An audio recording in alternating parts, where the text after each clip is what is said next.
Reverend Lennox Yearwood, President of the Hip Hop Caucus. I'll start off with the words of Paul Wellstone.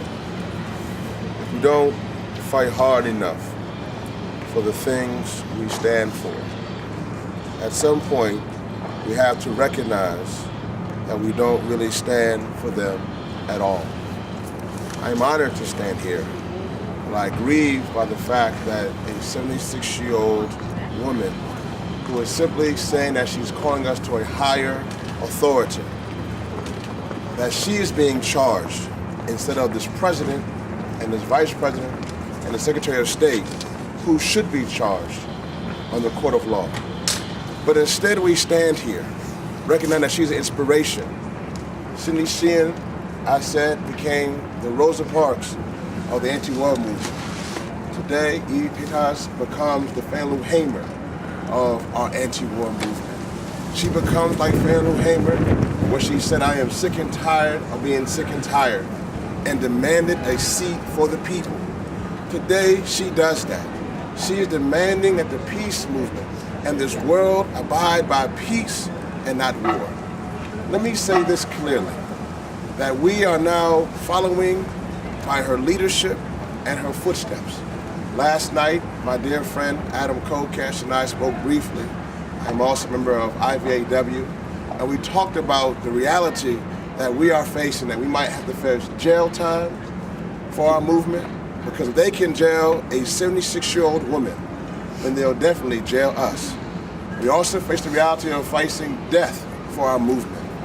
Today, I declare on November 2nd, 2007, our movement must begin to move to the next steps. We cannot allow for the innocent people of Iraq or the people of Iran to be murdered by, in our name, and with our tax dollars. We must now be willing as a peace movement to face the oppression, to face jail time, to even face death. If that's what it needs to come for us to have peace. We are now at that time. The bar has been set. I wish and I pray that our movement and our world can end this terrible conflict, this terrible occupation, this terrible lie by peace. But if we can allow for 1 million people to be exterminated off the face of the earth in a 4-year time frame, and can sleep at night and go about our will while babies and mothers and grandmothers and other people are being slaughtered with our taxpayers' dollars, then we have lost everything.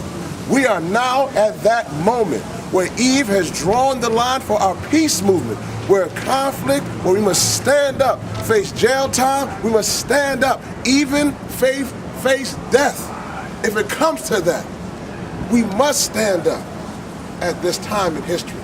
I pray, as Eve has said, that a higher authority can come down and resolve this. But we're not having this conversation on November 2nd, 2002. It's 5 years later. And if Frederick Douglass says simple conversations have come to an end, it's time for a scorching iron to take place.